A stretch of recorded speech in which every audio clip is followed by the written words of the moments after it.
All right, diving in today, and we're going deep on Zentangle. Ooh, yeah. So this is for everybody out there. You might be, just finding out about Zentangle. Absolutely. Maybe you've seen those beautiful tiles but never tried it. Or, hey, maybe you've done a bit of Zentangle, but you kind of want to go back to the beginning. Back to basics. Yeah, get those core ideas solid. That's what this deep dive is all about. We're going to really unpack what makes Zentangle tick. Yep. So that means figuring out, like, the real definition of Zentangle, right? Not just what it looks like. Right. We'll walk through those 8 steps. It's got this whole, like, ritual to it, but we'll get into that. Yeah. And we'll hit on some techniques like R-ing, drawing behind. We touched on these last time, but a little refresher never hurts. Absolutely. Then the fun part, how do you combine those patterns? And honestly, the bigger picture, like, why is Zentangle so cool? Yeah. Is it art?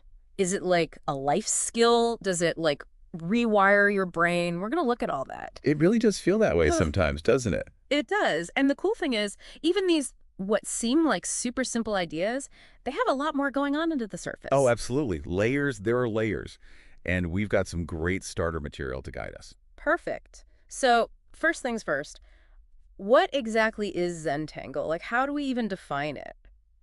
Well, at its heart, Zentangle is all about making beautiful art using these structured patterns. Okay, patterns. We're seeing that word a lot. Yeah, it's key. And the beauty is, it's meant to be easy to pick up, relaxing to do, enjoyable. You're not stressing over it. No stress. And that's a big deal because a lot of people get intimidated by art, Yeah. Like, oh, I can't even draw a stick figure. Right, I'm not an artist. Exactly. But with Zentangle, you don't need any fancy experience. So no, like years of art school required. Nope. No art school required. And you know what else is awesome? You don't need a ton of supplies either. Oh, really? So we're not talking about like a whole studio setup here. Not at all. Yeah. You basically just need a pencil and a good fine liner pen. Wait, seriously? That's it? A pen and a pencil? That's the foundation. And when you think about the actual skills you need, also super simple. If you can draw a dot, a straight line, a curve like an S shape, and a circle, or what they call an orb. Okay, pretty much everyone can do that. Right. You're already a Zentangle artist in the making. The material we're using, it says, the Zentangle method is simple and easy to learn. And they're not kidding. It really boils down to those basic things coming together. So simple tools, simple shapes. But how do you go from that to like actual art that you're proud of? Well, that's where a core Zentangle principle comes in. You focus on the process of drawing, not the end result. Okay, hold on. So I'm not sitting down thinking I'm going to draw a cat or a landscape or whatever. Nope. You're just being present with each stroke, each pattern as you draw it. No pressure to make it look like anything specific. Interesting. So it's more about the feeling of creating. Exactly. And the funny thing is that focus on the now, on how the pen feels, the rhythm of the lines, that's what often brings the relaxation and joy. It's like a paradox, right? Letting go of the perfect picture actually helps you make something beautiful. It really does. Like our source says, in Zentangle, the focus is on the process, not the result. I see.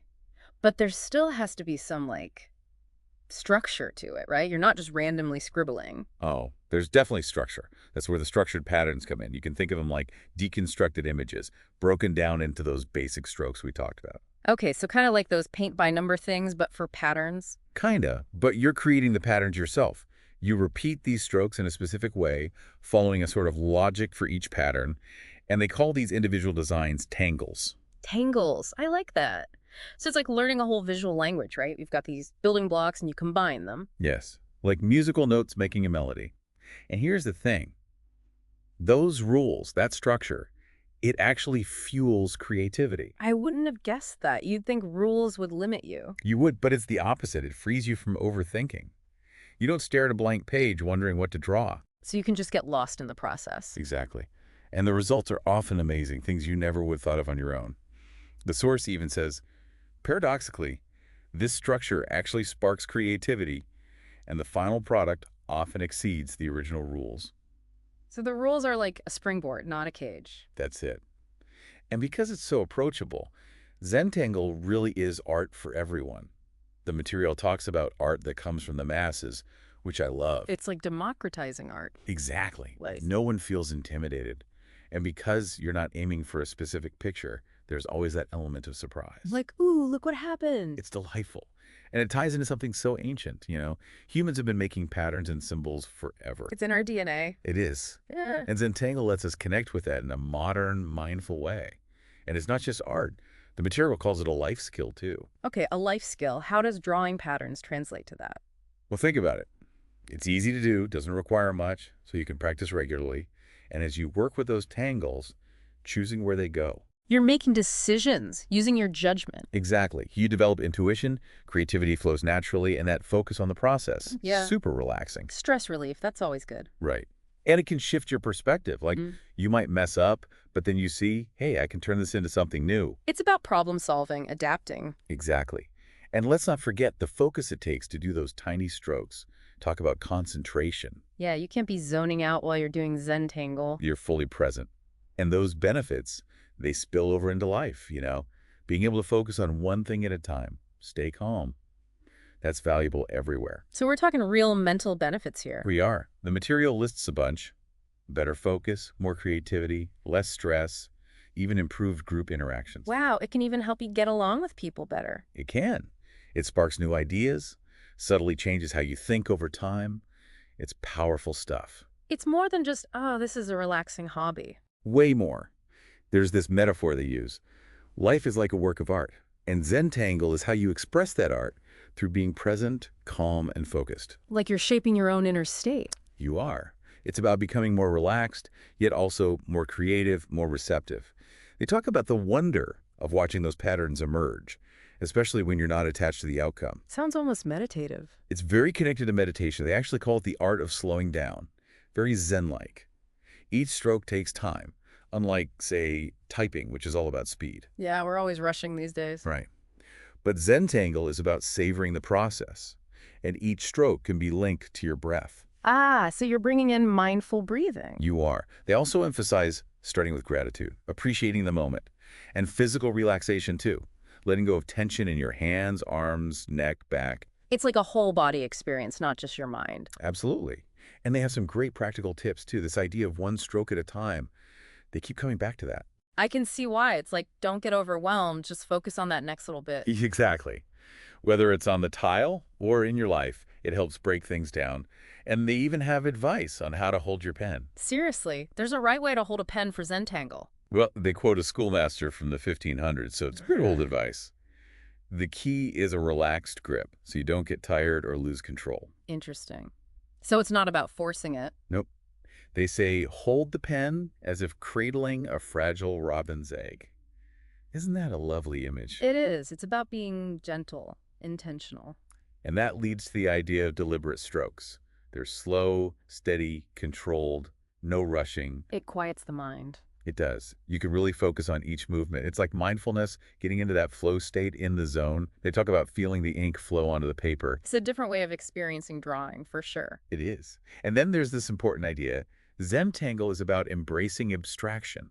It's not about drawing realistic things. Okay, so if I see a pattern called, I don't know, leaves, it's not going to look like actual leaves. Right. It's a sequence of strokes that creates an abstract design. The names can be inspired by nature, but the goal isn't to copy it exactly. So no pressure to be photorealistic. None. And that's huge for people who think they can't draw. There's no right way for an abstract pattern to look. It's all about your own interpretation. Exactly. And for beginners, they really recommend the official Zentangle kit. It's designed to give you a solid foundation. So even though there's free stuff online, you're saying the kit has something special. They say a lot of people find that using those specific materials, the paper, the pen, it just gives a deeper experience. Makes sense. Like having the right tools for the job. And once you've got the basics down, then you can experiment with other things later on. Oh, and they had this fun fact. There's an unlimited number of Zentangle patterns you can create. Really? So even though the strokes are simple, the possibilities are endless. It's kind of mind-blowing. And speaking of the basics, the material recaps some things from a previous lesson, just to connect the dots. A little review never hurts. Right. So in that earlier session, they went over the 8 steps of Zentangle creation. It's a whole ritual, helps you get into the right mindset. Okay, so there's more to it than just picking up a pen. Definitely. They also learned 4 specific tangles, those structured patterns we talked about, and 2 key rules. Or reignite, which is adding a little outline around a tangle and drawing behind to create depth. So you're layering, adding dimension. Exactly. And finally, they explored combining different tangles together. Even with just a few, you can make so many designs. To think those Lego sets, right? A few bricks, infinite possibilities. Perfect analogy. And the instructor even mentioned seeing people's combined pattern exercises. It shows how quickly you can grasp the basics and make something unique. So really, for you listening, Zentangle is so much more than doodling. It's a practice, a way to slow down, be present, and unlock your creativity using those simple patterns. And it's not just about pretty pictures. It can reduce stress, make you more mindful, even change how you see the world. It's a whole brain, whole body experience. It is. So here's a final thought. Since humans have always been drawn to patterns, how might doing Zentangle, even for a few minutes a day, subtly shift your perspective? Not just when you're drawing, but in everyday life. How might it change how you see things, how you react, how you feel? It's something to think about.